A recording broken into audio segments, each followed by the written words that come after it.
Hello students, आप सभी का स्वागत है मेरे यूट्यूब चैनल में।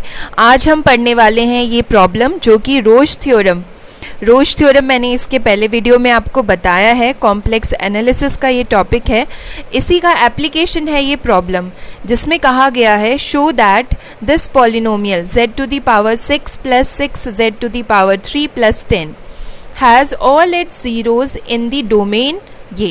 ये हमें डोमेन दिया है, ये रीजन दिया है। ये कहा गया है कि इस पॉलिनोमियल को जब आप इक्वेशन फॉर्म में लिखेंगे और उसके जो रूट्स आएंगे, जो ज़ीरोज़ आएंगे, वो सारे ज़ीरोज़ इस डोमेन में हैं, ये हमें शो करना है। ठीक है, सो ये डोमेन आप पहले ऑब्जर्व कर लीजिए। ये डोमेन क्या रिप्रेजेंट कर रहा है? It represents those complex numbers which satisfy this inequality. ये इनइक्वालिटी को जो कॉम्प्लेक्स नंबर सेटिस्फाई करेंगे वो हमारा डोमेन है। तो ये इनइक्वालिटी क्या है? This is mod z greater than 1। Mod z greater than 1 को आप कैसे रिप्रेजेंट करेंगे? तो सबसे पहले आप mod z equal to 1 draw करेंगे। मॉड z इक्वल टू 1 क्या है?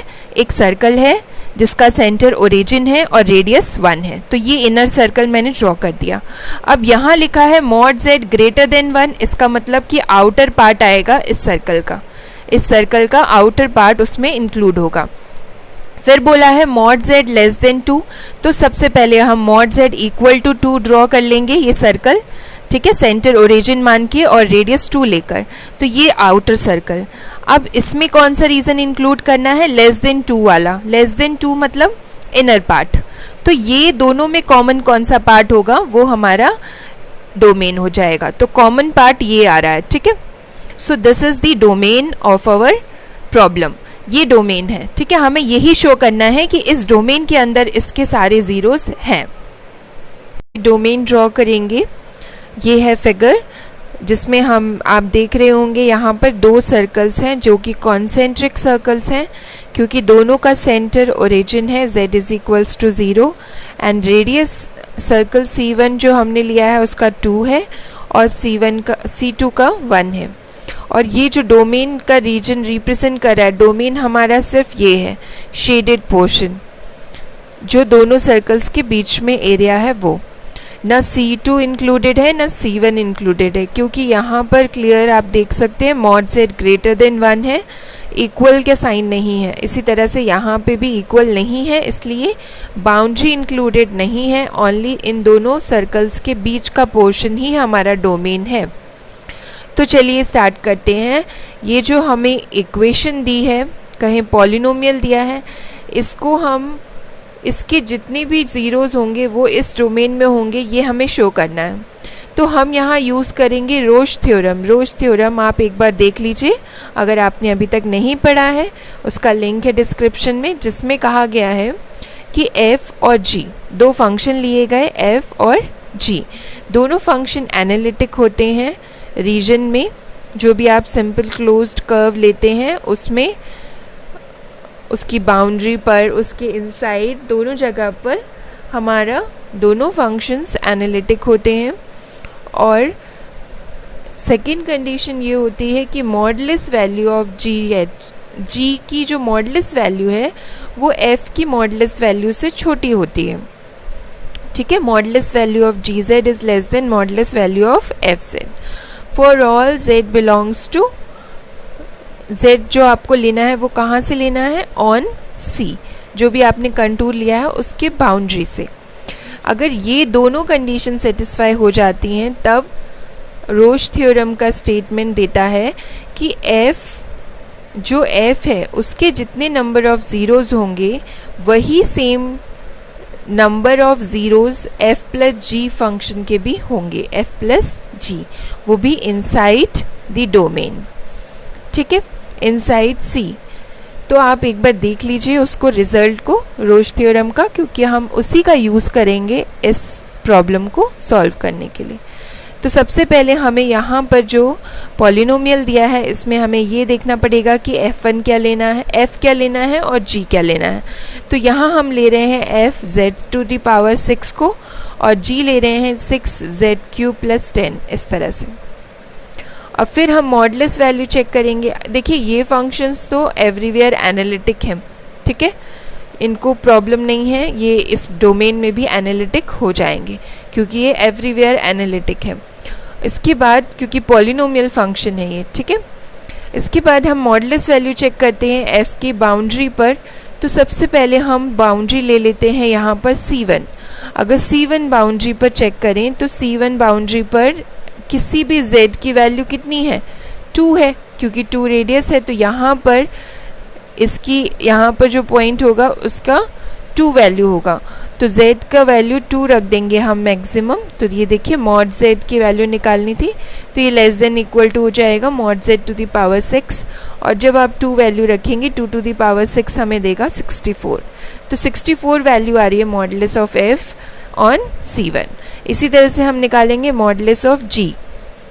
तो यहाँ पर आप सबसे पहले पूरे में मॉडुलस लेंगे और फिर इनइक्वालिटी लगाएंगे, तो ये लेस देन इक्वल टू हो जाएगा 6 mod Z to the power 3 plus 10, और फिर आप Z की वैल्यू रख देंगे जो कि C1 पे कितनी है, 2। तो ये हमें देता है 48 प्लस 10 58, मतलब GZ की वैल्यू 58 आ गई ऑन C1। अब आप देख सकते हैं क्लियरली GZ की वैल्यू FZ से छोटी है for all Z belongs to C1। अभी हम C1 के लिए देख रहे हैं, ठीक है। तो ये क्लियर है, दैट मीन्स कि हम यहाँ रोज थ्योरम अप्लाई कर सकते हैं।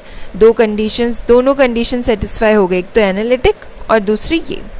सो बाय रोज थ्योरम F के जितने भी ज़ीरोज़ होंगे, नंबर ऑफ ज़ीरोज़, तो यहाँ देखिए F जो फंक्शन लिया था हमने वो Z टू द पावर 6 लिया था।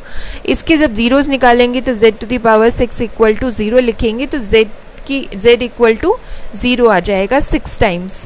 दैट मीन्स कि आपके यहाँ पर ज़ीरोज़ कितने हैं, 6। सो इसी तरह से तो हमारा रोज थ्योरम का रिजल्ट ये कहता है कि F प्लस G मतलब इस पॉलिनोमियल के भी कितने ज़ीरोज़ होंगे, 6, वो भी इनसाइड C1। पहले हम C1 के अलॉन्ग देख रहे हैं, तो इनसाइड C1, ठीक है। तो ये लिखा है 6 ज़ीरोज़ इनसाइड C1। अब हम चेक करेंगे सेकेंड जो हमारा सर्कल है C2 के लिए भी हम यही थ्योरम फिर से अप्लाई करेंगे। तो यहाँ देखिए हमने फिर से चूज़ किया F और G फंक्शन, लेकिन एक अनदर वे में चूज़ किया। क्यों किया? क्योंकि हमें इस तरह से चूज़ करना है कि ये इनइक्वालिटी ट्रू हो जाए, तभी हम रोज थ्योरम अप्लाई कर पाएंगे, इसलिए हमने इस तरह से चूज़ किया। जो फर्स्टली हमने चूज़ किया था उसमें Z की वैल्यू 2 थी, ठीक है, मॉड Z की वैल्यू 2 थी, तो इस वजह से वो हमने चूज़ किया। यहाँ पर मॉड Z की वैल्यू कितनी है, 1, क्योंकि हम कौन सा सर्कल ले रहे हैं, C2 पर बाउंड्री पर कोई भी Z लेंगे उसकी वैल्यू मॉड Z की कितनी आएगी, 1, इसलिए हमने ये चॉइस की, ठीक है।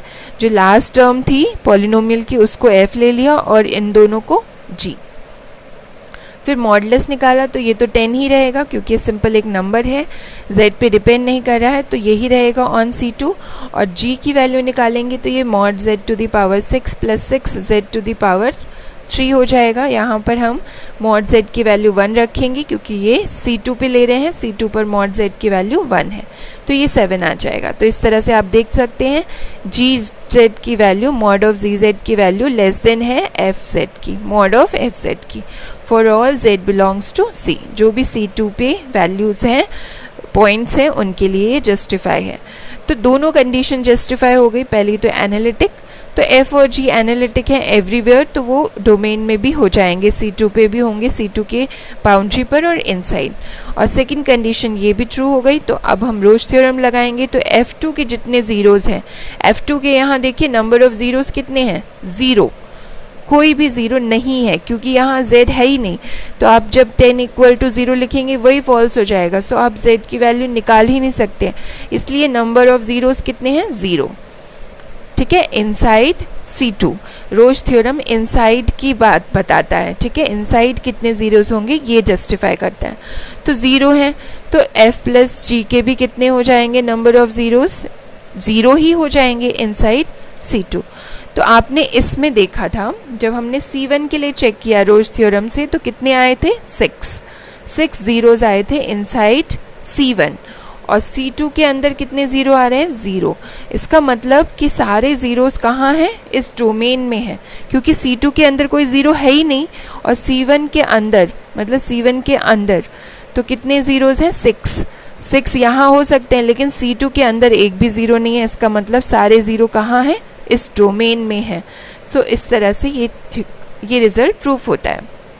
ये हमने ये चेक कर लिया कि बाउंड्री पर नहीं है C2 की, तो C2 की बाउंड्री के लिए हमने क्या चेक कर लिया कि जो भी आपका फंक्शन है उसको, मतलब जो भी आपका पॉलिनोमियल है वो आप देख लीजिए, एंड उसमें आप z की वैल्यू मॉड z की वैल्यू 1 रखेंगे तो 7 आ रहा है, जो कि नॉट इक्वल टू 10 है। इसका मतलब C2 की बाउंड्री पर कोई भी ज़ीरो नहीं है।